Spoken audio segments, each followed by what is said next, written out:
baseball players rock. I'm obsessed with them. Seriously, just pick any old baseball player, go to their Wikipedia, and you will find some of the craziest stories you've ever heard. Which is why I'm so excited to tell you about some of my favorite old baseball player stories ever, because old baseball players rock. First, let's talk about Ed Delahanty. Ed is kind of the reason for this entire video. Ed Delahanty on the field was an incredible baseball player. He's a member of the Baseball Hall of Fame, 2-time National League home run leader, 3-time National League RBI leader, hit 4 home runs in one game. He played before the 1900s, but still, he was legitimately an incredible player, and the story's even crazier. Before we get into the craziest stories, another fun fact about Ed Delahanty: in 1892, he was the victim of what is considered the most shameful home run of all time. Baseball Hall of Famer Cap Anson hit a ball to dead center field.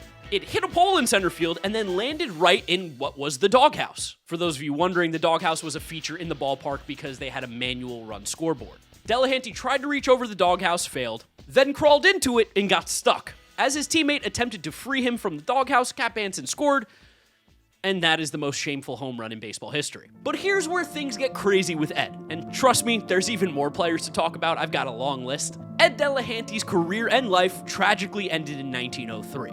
Cause of death? Fell off Niagara Falls. Yes, Ed Delahanty, Hall of Fame baseball player, one of the greatest to ever play, fell off Niagara Falls, and that's why his baseball career and life ended prematurely. Now you might wonder, how did Ed Delahanty get there? Well, it's quite the story.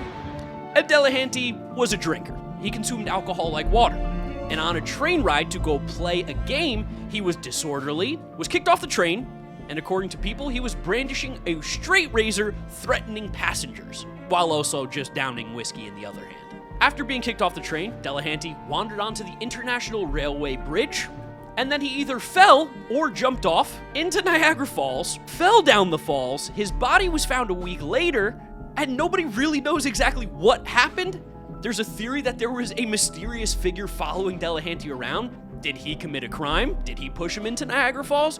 We have no idea and we'll never know. But Ed Delahanty, one of the greatest players of all time, career ended and life ended prematurely because he fell off Niagara Falls after being drunk and disorderly on a train on his way to a game in the middle of the season. Okay, let's lighten the mood a little bit here. Let's move on to another legendary old player, Bumpus Jones. Yes, Bumpus Jones.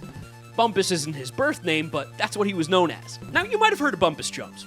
He threw a no-hitter in his Major League debut, and he's the only player to ever do that. On October 15th, 1892, Bumpus Jones made his Major League debut and threw a no-hitter. Funny enough, that was one of the last games ever played with a pitcher's box.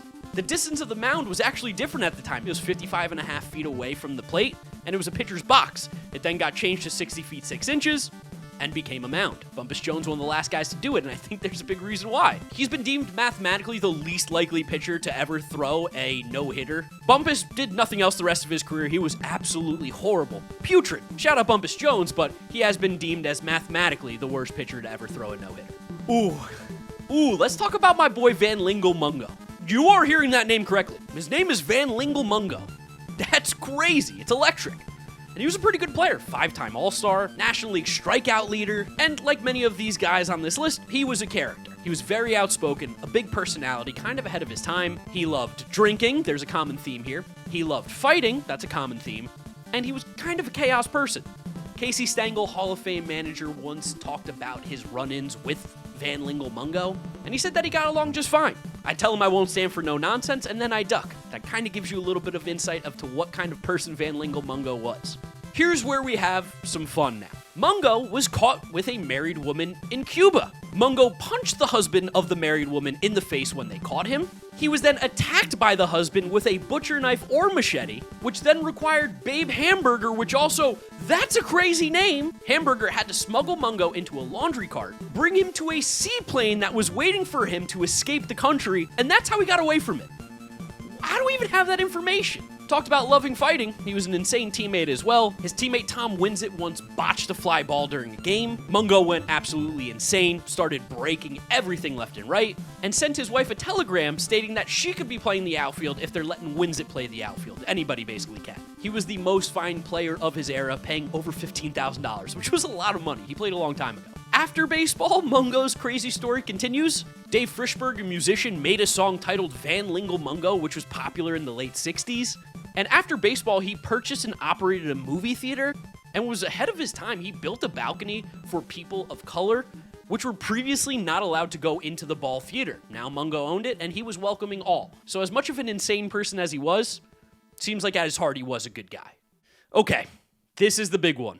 Rube Waddell. Because Rube Waddell is legitimately one of the craziest players that I've ever come across. And you might know a little bit about him, but let me just show you. I mean, look at these notes. Rube Waddell, legitimately one of the best pitchers of all time. He's in the Baseball Hall of Fame. His crazy story starts when he was a kid. He was a lefty, his arm was electric, and apparently he strengthened his arm as a kid by throwing rocks at nearby birds. He also worked on coal mines as a child, which tells you how long ago he was born. He once left in the middle of the game to go fishing.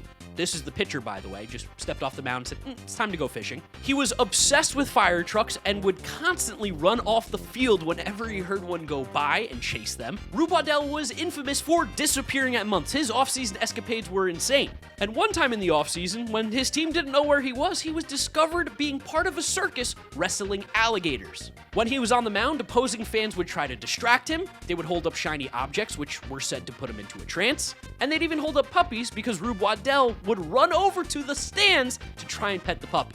As you can imagine, Rube Waddell was also an alcoholic and was constantly fighting other players and managers. He was also an incredible athlete, not just in baseball, but in other sports as well. Played a ton of football, and it was even a goalkeeper for a St. Louis soccer team, which is insane. In 1903, he spent the entire year sleeping in a firehouse. And when he wasn't playing baseball, he was a bartender in West Virginia, of all places. At one time, he toured the nation as part of a melodrama called The Stain of Guilt. Within the span of a year, he met, married, and divorced his wife. He saved a woman from drowning. It's crazy as I have so many more things to say.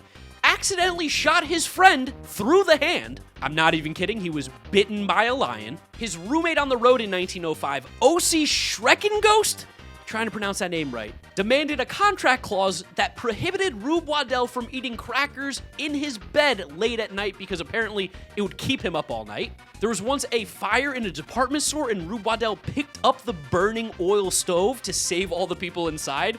That's insane. He was a bit of a womanizer and actually had no idea how many women he was currently married to. It was theorized to be many. The owner of the Browns, who had Rube Waddell on the team at the time, hired him in the offseason to do busy work because he wanted to make sure that he would stick around. And to put a bow on Rube Waddell's insane life, he helped save the city of Hickman, Kentucky from a devastating flood.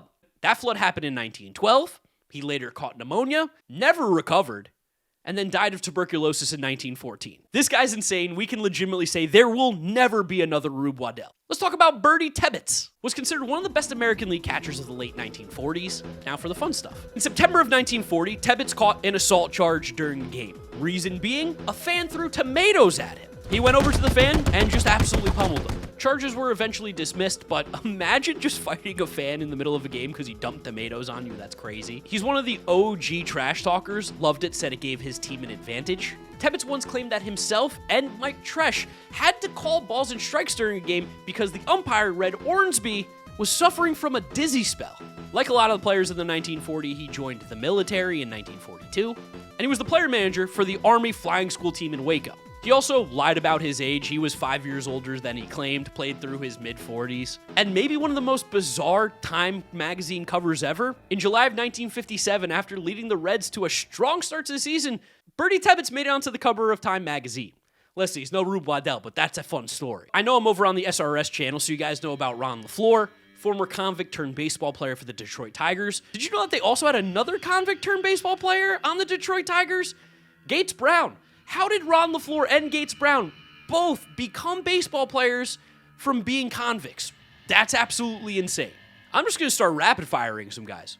I got names for days. You guys know about Fritz Peterson and Mike Kekich? Two Yankees players who completely swapped families for good. During spring training, 1973, they swapped wives, they swapped children, they swapped pets, they swapped houses. Could you even imagine if that happened right now? They swapped families. That's so weird.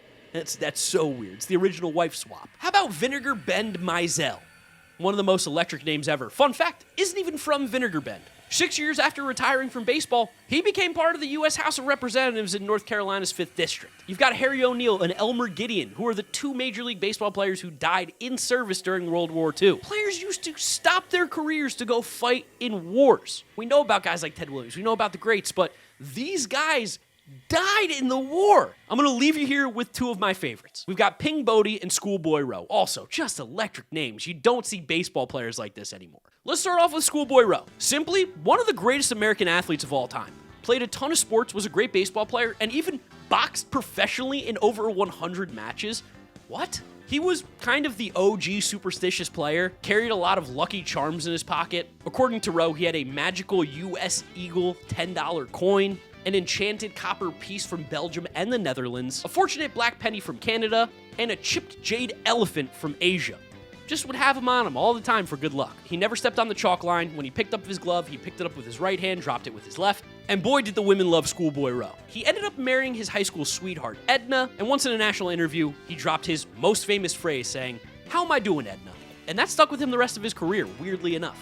When he also went to war, because that's what guys did during the middle of their baseball careers, he played on a naval baseball team with greats like Bob Feller, Johnny Mize, Billy Herman, and their manager was Mickey Cochran. He played in what was called the Military World Series in Hawaii. Some big names were included in that game. And in 1947, he made the All-Star game after holding out at the beginning of the season to get more money. And before the game, he was knocked unconscious because his train got in an accident arriving into Chicago. Old players rock. This stuff is crazy. I love these random facts that are going to stick in my head. But truthfully, this guy next, Ping Bodie, is one of my favorites. Because the one fact that I'm going to tell you, legitimately, I can't wait to pull this out at parties. And you can too. So Ping Bodie, obviously Ping, not his real name. Nicknamed Ping because that was the sound his bat made, which weighed 52 ounces when it hit the dead ball. I mean, this guy played with Babe Ruth. He's an OG baseball player. He's an old school baseball player. Also, swinging a 52-ounce bat. Guys swing like 34 ounces now. That's pretty heavy. 52? That's nuts. He was one of the first roommates of Babe Ruth and definitely was like not the greatest guy ever, Ping Bodie. But here's where it gets crazy. Ping Bodie had the reputation of being the world's greatest eater. I wish I was making this up, but I'm not. So as a publicity stunt, the Yankees co-owner Cap Huston put up an event. Now you might be thinking, maybe it's going to be a hot dog eating contest. Maybe he's going to see how fast he can eat things. Nope. Ping Bodie had an eating contest against Percy, an ostrich from the Jacksonville Zoo. Yes, Ping Bodie had an eating contest in a boxing-style match against an ostrich from the Jacksonville Zoo. And they were eating plates of spaghetti, round by round, plate by plate, going back and forth until Ping Bodie won the eating contest because Percy the ostrich passed out from exhaustion on plate 11. Ping Bodie kept going. This guy might have given Joey Chestnut a run for his money, and I got to imagine that almost nobody knows this. And boy, am I glad that I somehow stumbled onto Ping Bodie's page, read a little bit about him, and found out that insane fact. Old baseball players rock. And I implore all of you to just go look at your favorite teams, look at your favorite players, look at their teammates, look at their Wikipedias. You're going to find some of the craziest stories that you couldn't even imagine. And these guys also were incredible baseball players. Big thanks to the SRS family for letting me hop on the channel. I really do appreciate it. If you guys like more of this content, happy to team up with SRS more and do more of it. So let us know in the comment section below. Don't forget to subscribe. And thank you so much for watching. See you next time.